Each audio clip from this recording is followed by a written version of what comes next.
بسم اللہ الرحمن الرحیم یا ایھا الذین آمنوا لا تقدموا بین یدی اللہ ورسولہ۔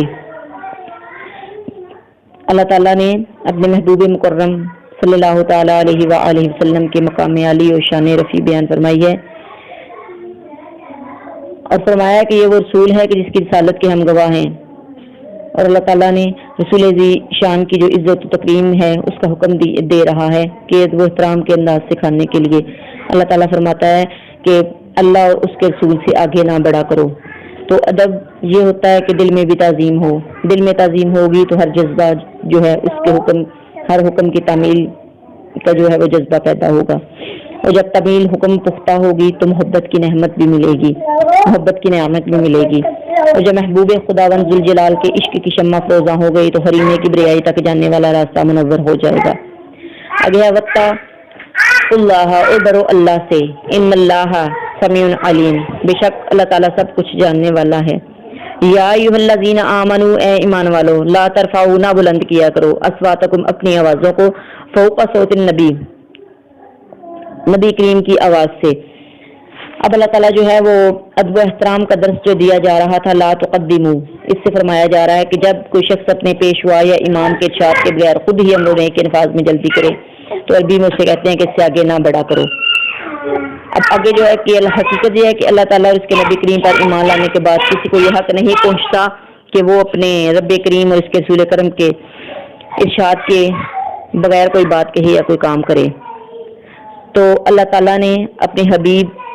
کی جو عظمت ہے اس کے بارے میں بیان فرمایا ہے کہ میرے نبی کی آواز سے اپنی آوازوں کو اونچا نہ کیا کرو، اپنی آوازیں جو ہیں وہ میرے نبی کی آواز سے نیچی رکھا کرو۔ یہاں پہ گفتگو کے جو آداب ہیں وہ بتائے جا رہے ہیں، گفتگو کا جو طریقہ ہے وہ سلیقہ ہے وہ بتایا جا رہا ہے کہ اگر تمہیں وہاں اللہ تعالیٰ کی جناب میں شرف بازیابی نصیب ہوا تو احترام کی تصویر بن کے حاضری دو۔ اگر اس سلسلہ میں تم سے ذرا بھی غفلت برتی یا لاپرواہی کی گئی تو تمہارے جتنے بھی اعمال ہیں، ہجرت، جہاد، عبادات، وہ سب کے سب ختم ہو جائیں گی۔ یہاں پہلی آیات میں جو ہے یا ایھا الذین آمنوا کہا گیا ہے،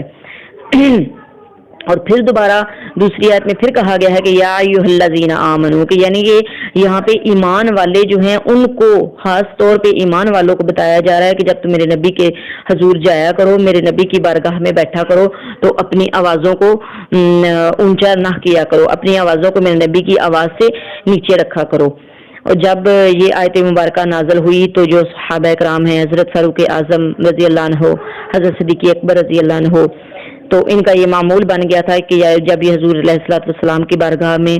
حاضر ہوتے تو آہستہ سے کلام کیا کرتے، وہ اونچی آواز میں نہ بولا کرتے۔ جب کوئی وقت حضور علیہ الصلوۃ والسلام کی ملاقات کے لیے مدینہ طیبہ پہنچتا تو حضرت صدیق اکبر جو ہیں ان کی طرف سے ایک خاص آدمی بھیجتے جو انہیں حاضری کے آداب بتاتا، یعنی ایک آدمی بھیج کے انہیں حاضری کے آداب بتاتے، پھر انہیں حضور علیہ الصلوۃ والسلام کی بارگاہ میں پیش کیا جاتا۔ جو صحابہ کرام جو پہلے ہی سراپا ادب و احترام تھے، ان کے اس آیت کے نزول کے بعد مزید محتاط ہو گئے۔ تو حضرت ثابت بن ابن قیس جو ہیں وہ صحابی تھے، وہ جو قدرتی طور پر ان کی آواز بلند تھی، اور اس آیت کے نزول کے بعد ان پہ گویا قیامت ہی ٹوٹ گئی تھی۔ وہ گھر میں دروازے کو تالا لگا کے بیٹھ کے اور دن رات زاروں قطار رویا کرتے تھے کہ شاید یہ میری وجہ سے یہ آیت اتری ہے۔ بسم اللہ الرحمن الرحیم ولا تجهروا له بالقول كجهر بعضكم لبعض ان تحبط اعمالکم، کہ نہ اتنے زور سے آپ صلی اللہ علیہ وسلم کے ساتھ بات کیا کرو کہ جس طرح زور سے تم ایک دوسرے کے ساتھ باتیں کرتے ہو کہ اس بے ادبی کی وجہ سے کہیں تمہارے اعمال نہ ضائع ہو جائیں۔ اب یہاں اللہ تعالیٰ جو ہے وہ حضور صلی اللہ علیہ وسلم کی بارگاہ میں بات کرنے کے جو ہیں وہ آداب سکھا رہے ہیں کہ یعنی اگر تم سے آواز اونچا کرنے کی بے ادبی ہو گئی تو اس کا انجام یہ ہوگا تمہارے سارے اعمال برباد ہو جائیں گے۔ اولاً اور بالذات یہ خطاب صحابہ کرام کو ہو رہا ہے جن کا احسار بے نظیر، جن کی قربانیاں بے مثال، جن کی باتیں خشوع و خضوع میں ڈوبی ہوئی تھی، جو سر تاپا تسلیم و رضا تھے۔ انہیں کہا جا رہا ہے کہ اگر تم نے میرے پیارے رسول کی جناب میں آواز بھی اونچی کی تو یہ ایسی گستاخی تصور کی جائے گی کہ تمہاری سب نیکیاں ملگا میٹ ہو جائیں گی۔ اور حضور صلی اللہ علیہ وآلہ وسلم کے علم خدا داد پر جو لوگ انگلیاں اٹھاتے ہیں، ان کا اعتراف نہیں کرتے، ان کے ادب و احترام کو ملحوظ ہاتھ پر نہیں رکھتے، اور حضور صلی اللہ علیہ وسلم کی حضور کی شان رفیع میں جو سخیانہ باتیں کرتے ہیں، تو اپنے علم پر، اپنی نیکیوں پر، اپنے ایمان سوز لمبے لمبے وعظوں پر وہ غرور کرتے ہیں، تو ان کی جملہ گستاخیوں کی جو اس جملہ گستاخیوں کے بارے میں اس محرومی اور ان کی بدنصیبی کا بیان کیا جا رہا ہے۔ آگے وَأَنْتُمْ لَا تَشْعُرُونَ إِنَّ الَّذِينَ يَغُضُّونَ أَصْوَاتَهُمْ عِنْدَ رَسُولِ اللَّهِ أُولَٰئِكَ الَّذِينَ امْتَحَنَ اللَّهُ قُلُوبَهُمْ لِلتَّقْوَىٰ لَهُمْ مَغْفِرَةٌ وَأَجْرٌ عَظِيمٌ۔ آگے کہ جو فرمایا جا رہا ہے کہ تمہارے سارے اعمال جو غارت ہو جائیں گے، سب نیکیاں جو ملیہ میٹ ہو جائیں گی، اور تمہیں ان کی خبر بھی نہیں ہوگی، جو تمہیں خبر تک نہ ہو، بے شک تم پست رکھتے ہو اپنی آوازوں کو اللہ کے رسول کے سامنے، کہ یہی وہ لوگ ہیں۔ محسوس کر لیا گیا ہے اللہ نے ان کے دلوں کو تقویٰ کے لیے، اور ان کے لیے بخشش اور اجر عظیم ہے۔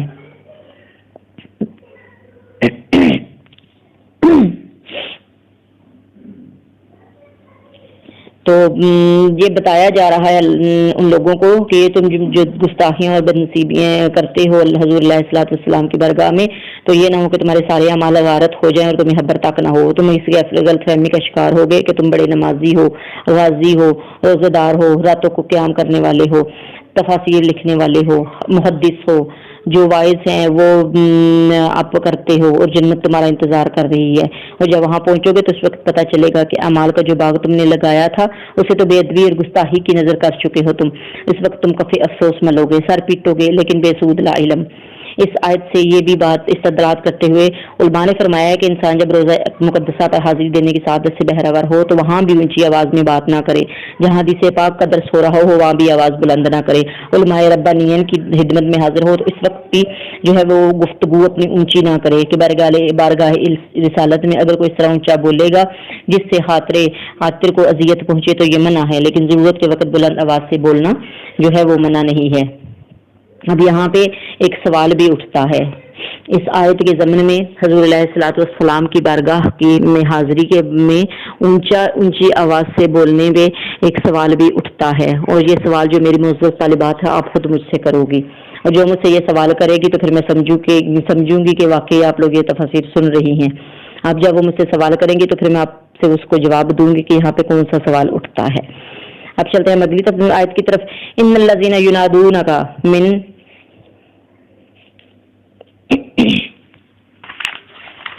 من وراء الحجرات اکثرهم لا یعقلون، کہ بے شک جو لوگ پکارتے ہیں آپ کو حجروں کے باہر سے، ان سے اکثر جو ہیں وہ ناسمجھ ہیں۔ کہ اب جو ہے آگے ان لہم مغفرۃ و اجر عظیم کی جو تفسیر کی وجہ سے یہ تھی کہ اب جو حضور علیہ الصلوۃ والسلام کو کی جو برگاہ رسالت میں ادب کو ملحوظ ہاتھ رکھتے ہیں ان کا ذکر کیا جا رہا ہے کہ حضور اکرم صلی اللہ علیہ وسلم کے ادب میں جو آپ آہستہ گفتگو کرتے ہو تو اس کے بارے میں اللہ تعالیٰ فرماتا ہے کہ ان کے لیے بخشش اور عظیم ہے، عظیم اجر ہے ان کے لیے، اور اللہ تعالیٰ نے ان کے دلوں کو تقویٰ کے لیے محسوس کر لیا ہے، اور اللہ تعالیٰ نے پرہیزگاری کے لیے ان کے دلوں کو کشادہ اور وسیع کر دیا ہے، اور وہ تقویٰ کی راہ پر چلتے ہوئے جو گھٹن یا بوجھ محسوس نہیں کرتے۔ اور جب کوئی شخص مسلسل ریاضت یا مشق سے کسی چیز کا عادی بن جاتا ہے تو اس وقت اس بار گراں کو آسانی سے اٹھا لیتا ہے۔ تو اللہ تعالیٰ نے جو ارشاد فرماتا ہے اللہ تعالیٰ کہ جو لوگ میرے محبوب کا ادب کرتے ہیں میں ان کو 3 خصوصیات دے دیتا ہوں۔ پہلا احسان تو یہ کرتا ہوں اس کے اوپر میں کہ ان کے دلوں کو میں تقویٰ کا عادی بنا دیتا ہوں، اور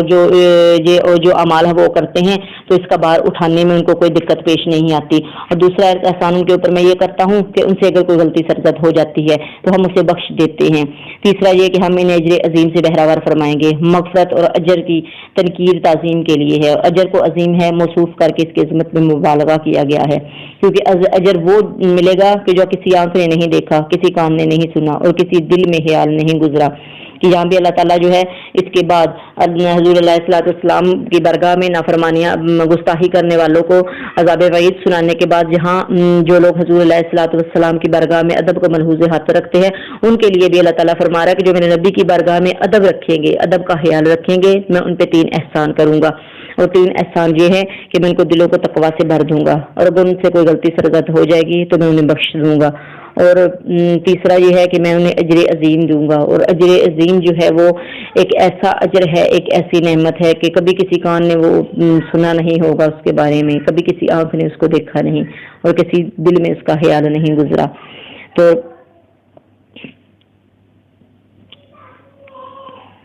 آگے ہے کہ اسلام سے پہلے عرب کے خطۂ جہالت میں ناخوشائستگی کا گہوارہ تھا کہ کچھ لوگ جو حضور علیہ الصلوۃ والسلام کی درگاہ عالی میں تشریف فرما ہوتے تھے، کچھ وفد جو عرب کے حضور علیہ الصلوۃ والسلام کے پاس آیا کرتے تھے مدینہ طیبہ میں، تو وہ لوگ جو حضور علیہ الصلوۃ والسلام، تو اگر دوپہر کا وقت ہوتا تو حضور علیہ الصلوۃ والسلام اپنے حجرہ مبارک میں قیلولہ فرما رہے ہوتے، تو ان کو حضور علیہ الصلوۃ والسلام کی جو ہے وہ انتظار کرنا ان پہ گراں گزرتا، تو وہ باہر سے آوازیں لگانا شروع کر دیتے، یا محمد اخرج علینا، حضور علیہ السلام کا نام نامی لے کر وہ کہنے لگتے کہ ہمارے پاس باہر آئیے، اور حضور علیہ السلام تشریف باہر لے آتے تو وہ شیخیاں بگاڑنا شروع کر دیتے کہ ہم جس کی مدح کرتے ہیں اسے مزین کر دیتے ہیں، جس کی مذمت کرتے ہیں اس کو معیوب بنا دیتے ہیں۔ تو حضور علیہ السلام کو وہ نام لے کے جب بلایا کرتے تھے تو اللہ تعالیٰ فرماتا ہے کہ حضور علیہ السلام فرماتے ہیں کہ جو مدح ہے، وہ جو تعریف کی جاتی ہے اس کے لائق صرف اللہ تعالیٰ کی ذات ہے، اور جو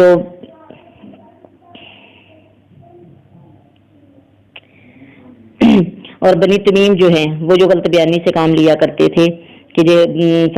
وہ کہا کرتے تھے کہ ہم جس کی چاہتے ہیں اس کی ہم مدح کرتے ہیں، اور جس کو چاہتے ہیں ہم اس کی مذمت کر کے اس میں عیب بنا لیتے ہیں، یہ وہ جو ہے حضور علیہ الصلوۃ والسلام کے بارے میں وہ کہا کرتے تھے۔ تو اللہ تعالیٰ کی مدح تو حضور علیہ الصلوۃ والسلام نے فرمایا ثابت ابن قیس کو ان کا یہ جواب دینے کا حکم دیا کرتے تھے کہ جو بھی وہ وفد جو ہیں وہ آتے حضور علیہ الصلوۃ والسلام کی شان میں گستاخی کرتے تو صحابہ اکرام جو ہیں وہ حضور علیہ الصلوۃ والسلام کے دفاع میں پھر شعر کہا کرتے تھے، اور ان میں حضرت حسان جو ہیں وہ قابل ذکر ہوتے تھے، حضرت حسان جو ہیں وہ اپنی شاعری کے ذریعے ان کو جو ہے وہ ان کے شاعری کے جواب میں یا ان کی باتوں کے جواب میں ان کو ان کی جو ان کا تفخر ہوتا تھا، جو ان کا غرور ہوتا تھا، ان کی دھجیاں اڑا دیتے۔ تو اسلام کی صداقت جو حضور علیہ السلام کی عظمت کو اس انداز میں وہ بیان کرتے تھے کہ مخالفین کا جو ہے وہ غرور جو ہے وہ خاک میں مل جاتا تھا۔ تو آگے ذکر آ رہا ہے کہ تم حجروں کے باہر سے ان کو جو پکارتے ہیں وہ جو ہیں وہ ناسمجھ ہیں، وَلَوْ أَنَّهُمْ صَبَرُوا حَتَّى تَخْرُجُوا إِلَيْهِمْ لَكَانَ خَيْرًا لَهُمْ، اور اگر وہ صبر کرتے یہاں تک کہ آپ باہر تشریف لے آتے اور ان کے لیے تو یہ بات جو ہے وہ بہتر تھی۔ کیا فرمایا جا رہا ہے کہ جو ہے وہ غیر شائستہ جو حرکت کرتے ہو تم لوگ، یہ سر چینج کرتے ہو، اس کے بعد یہ اللہ تعالیٰ بتاتا ہے کہ اس کے لیے بہتر یہ تھا کہ تم میرے نبی کا انتظار فرماتے کہ یہاں تک کہ حضور علیہ الصلوۃ والسلام کا قیلولہ کرنے کے بعد خود باہر تشریف لے آتے، تو اس وقت تم وہ زیارت کی سعادت حاصل کرتے ہو، اپنے حال احوال بھی بیان فرماتے تو تمہیں میں اپنے جود و کرم سے سیراب فرما دیتا۔ تو برگاہ نبوت میں بے ادبی کی جو قباحت عیاں کرنے کے بعد جو ساتھ ساتھ جو محاسن آداب کی بھی تعلیم دی جا رہی ہے، اور حضور علیہ الصلوۃ والسلام کے جو ہیں درجات ہیں ان کا بھی بتایا جا رہا ہے کہ میرے نبی کی جب برگاہ میں حاضر ہو تو اونچی آواز میں مت بات کرو، میرے نبی کو بات کریں تو ان سے پہلے حاضر ہو تو ان سے پہلے کوئی بات مت کرو، اور ان کو دروازوں کے حجروں کے باہر کھڑے ہوئے آواز میں مت دو، بلکہ میرے نبی کا انتظار کرو کہ وہ باہر آئیں گے تو ان سے ملاقات کا شرف حاصل کیجیے گا۔ اور یہاں پہ جو علماء کرام ہیں انہوں نے اس آیت سے خوب استفادہ کیا ہے کہ ایک عالم گزرے حضرت ابو عبید جو بہت بلند پایا کے عالم تھے، بہت ہی زیادہ بلند پایا کے عالم تھے، اور وہ فرمایا کرتے تھے کہ میں نے کبھی کسی استاد کے دروازے پہ دستک نہیں دی۔ یہاں پہ حضور علیہ السلام کے ادب کی بات ہو رہی ہے، تو جو علماء کرام ہیں اس آیت سے یہ استفادہ کرتے ہیں کہ اگر ہم کسی کے پاس سیکھنے کے لیے جاتے ہیں، کوئی ہمارا جو ہے وہ عالم ہے جو ہمیں سکھا رہا ہے، کوئی معلم ہے جو ہمیں سکھا رہا ہے، تو جو سیکھنے والے ہیں جو آج سے پہلے بڑے بڑے عالم گزرے ہیں تو انہوں نے اس آیت سے یہ بھی استفادہ کیا ہے کہ وہ استاد کا بھی حد درجہ احترام فرماتے کہ حضرت عبید جو ہیں وہ ایک عالم تھے، تو فرمایا کرتے تھے کہ میں نے کبھی کسی استاد کے دروازے پر دستک نہیں دی، بلکہ میں ان کا منتظر رہتا تھا کہ جب وہ خود باہر تشریف لے کے آئیں تو میں ان سے علم حاصل کروں۔ اور حضرت ابن عباس رضی اللہ عنہ جو ہیں وہ معرفِ قرآن کی تعلیم حاصل کرنے کے لیے جو حضرت ابی کا آپ کے گھر جاتے تھے، ان کے گھر تشریف فرما ہوتے تھے۔ حضرت ابن عباس جو ہیں کہ وہ ان سے قرآن کا علم حاصل کرنے کے لیے جاتے تھے، تو وہ ان کا دروازہ بھی نہیں کھٹکھٹاتے بلکہ وہ خاموشی سے انتظار کرتے رہتے، اور یہاں تک کہ وہ باہر آتے تو وہ ان سے اپنی جو قرآن کی تعلیم لے لینی ہوتی تھی تو وہ لیتے۔ تو حضرت ابی کا کو یہ بات گراں گزرتی کہ وہ باہر انتظار فرما رہے ہوتے ہیں، تو آپ فرماتے کہ تو وہ کہا کرتے کہ میں آپ کو زحمت نہیں دینا چاہتا، کہ میں آپ کو جو ہے وہ پریشانی نہیں دینا چاہتا، آپ جو کام ہے وہ اپنے کر کے تو باہر آئیں تو میں آپ سے استفادہ کر دیا کروں۔ تو انہوں نے جو جواب دیا تھا بہت خوبصورت جواب دیا انہوں نے، کہ یعنی کہ جو عالم ہے وہ اپنی قوم میں اس طرح ہوتا ہے کہ جس طرح نبی اپنی امت میں ہوتا ہے، کہ جو پہلے علماء کرام تھے پہلے دور کے، وہ ایک عالم کو، علم سکھانے والے کو، قرآن کا علم سکھانے والے کو، حدیث کا علم سکھانے والے کو اس درجہ وہ ادب و احترام دیتے تھے کہ حضرت عباس نے حضرت ابی کعب کے سوال کے جواب میں یہ جواب دیا کہ عالم جو ہے وہ اپنی قوم میں اس طرح ہوتا ہے جس طرح نبی اپنی امت میں ہوتا ہے، اور اللہ تعالیٰ نے اپنے نبی کریم علیہ الصلوۃ والسلام کے بارے میں فرمایا ہے کہ وَلَوْ أَنَّهُمْ صَبَرُوا، کہ وہ صبر کرتے۔ تو ہم اس آیت کو لے کے چلتے ہیں کہ اگر نبی، اگر ایک امت کا نبی ہے، ایک جو پیغمبر ہیں، تو امتیوں کو چاہیے کہ وہ ان کا ادب احترام کریں، تو شاگردوں کو بھی چاہیے جو متعلم ہیں، جو تعلیم حاصل کرتے ہیں کہ وہ عالموں سے، تو ان کا بھی وہ ذکر صبر کے ساتھ، شکر کے ساتھ وہ ان کا انتظار فرمایا کریں۔ آگے ہے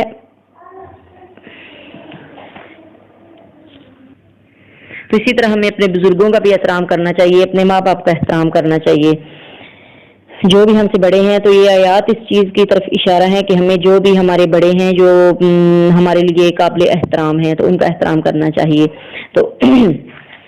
اگلی آیت ہے یا ایھا الذین آمنوا، اے ایمان والو، ان جاءکم فاسق بنبأ فتبینوا ان تصیبوا قوما بجہالۃ فتصبحوا علی ما فعلتم نادمین، کہ اگر تمہارے پاس کوئی فاسق کوئی خبر لے کے آئے تو اس کی خوب تحقیق کر لیا کرو، کہیں ایسا نہ ہو کہ تم ضرر پہنچاؤ کسی قوم کو، کہ تم ایسا نہ ہو کہ تم کسی قوم کو کوئی تکلیف دو علمی کی وجہ، اپنی بے علمی کی وجہ سے، تو بعد میں تم پچھتاتے رہ جاؤ۔ تو اس جو آیت کا شان نزول ہے، تو اس آیت کے شان نزول کے بارے میں اکثر علماء کرام جو ہیں وہ یہ روایت بیان کرتے ہیں کہ نبی مستلق کا سردار جو تھا وہ خارس ابن ابی ذرار جو تھا، وہ بارگاہ رسالت میں حاضر ہوا تو اس نے اسلام قبول کر لیا۔ حضور علیہ الصلوۃ والسلام نے اسے زکوٰۃ ادا کرنے کا حکم دیا تو اس نے اسے بھی قبول کیا اور عرض کیا کہ میں اپنے قبیلہ کے پاس جاتا ہوں، ان اسلام کی دعوت دوں گا، جن لوگوں نے دعوت قبول کی ان سے زکوٰۃ بھی وصول کروں گا، آپ فلاں وقت اپنا کوئی آدمی بھیج دیں جو جمع شدہ زکوٰۃ وصول کر لے۔ تو حضور علیہ الصلوۃ والسلام نے وقت مقررہ پر ولید